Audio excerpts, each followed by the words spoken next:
Hello friends, कैसे हैं आप सब। आई होप आप लोग ठीक होंगे। मैं भी ठीक हूँ। मैं निधि आप सबों का आज के इस ब्लॉग में बहुत बहुत स्वागत करती हूँ।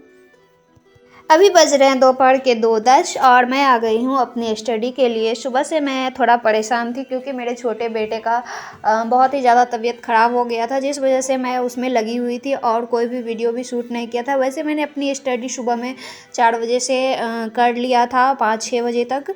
और अभी मैं CDP करूँगी, चाइल्ड डेवलपमेंट, और उसका चैप्टर है राष्ट्रीय पाठ्यचर्या रूपरेखा NCF 2005 के बारे में। तो मैं इस टॉपिक को आज क्लियर कर लूँगी।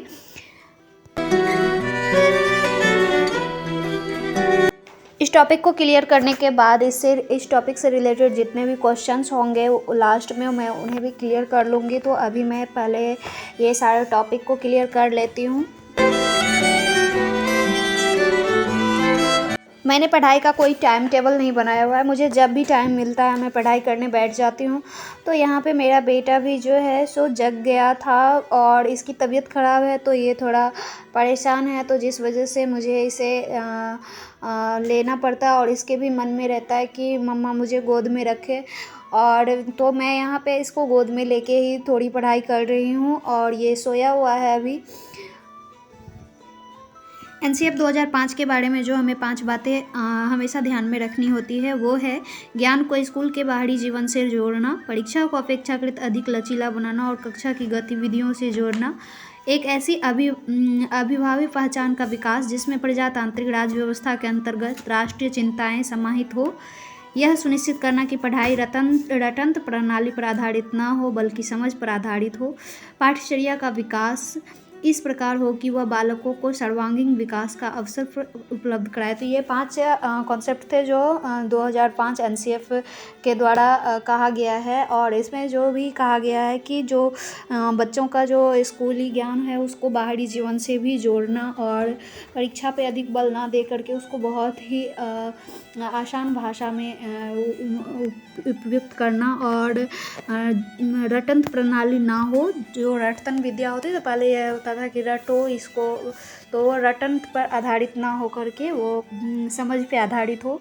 तो ये सारी चीज़ें जो थी NCF 2005 में, तो मैं इसको सारा को क्लियर अभी यहाँ पे कर ली हूँ। और फिर मैं अब जाऊंगी, इसके जो भी क्वेश्चंस होंगे मैं उसे भी अभी सॉल्व कर लूँगी। तो मैं अभी वही सॉल्व कर रही हूँ। तो जितने भी सारे इसमें क्वेश्चंस हैं NCF 2005 में, इसके अंतर्गत जो भी टॉपिक्स से रिलेटेड सारे क्वेश्चन थे मैं उनको क्लियर कर लूँगी।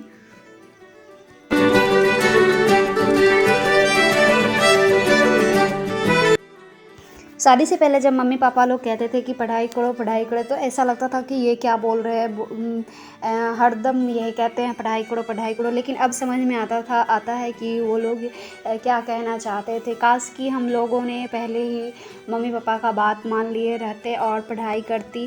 खैर अभी भी कोई टाइम नहीं बीता है। जब कहते हैं ना, जब जागा तभी सवेरा।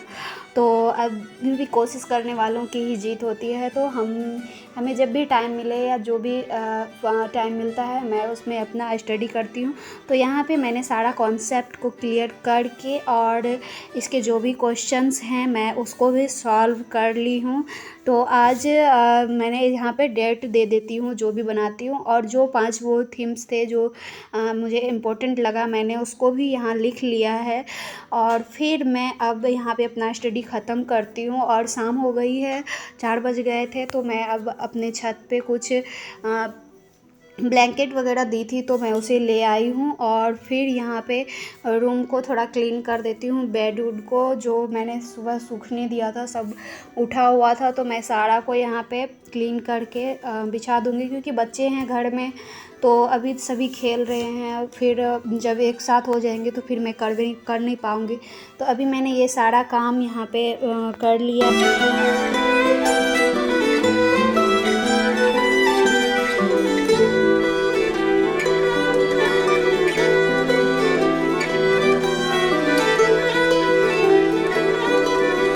अभी आ गई हूँ मैं अपने किचन में, और हमारे किचन में जो भी गंदे बर्तन होंगे या किचन जो भी गंदी है वो मैं उसे क्लीन कर लूँगी। तो सारा मैंने यहाँ पे किचन को क्लीन कर लिया है, मैं रात के लिए नहीं रखूँगी। और यहाँ पे अभी मेरे बच्चों के सर भी आ गए हैं और ये दोनों अभी बैठ के करेंगे पढ़ाई, और छोटा वाला इन्हें डिस्टर्ब ना करे तो उसके लिए मैं उसे अपने पास रखूँगी। तो अभी वो बाहर में खेल रहा है तो मैं उसे अपने पास ले आती हूँ, और आज का ब्लॉग हम यहीं समाप्त करते हैं। आई होप कि आपको हमारा ब्लॉग पसंद आया हो। अगर आपको हमारा ब्लॉग पसंद आया तो हमारे चैनल को सब्सक्राइब करें, और अभी तक ब्लॉग में बने रहने के लिए आप सबों का बहुत बहुत धन्यवाद।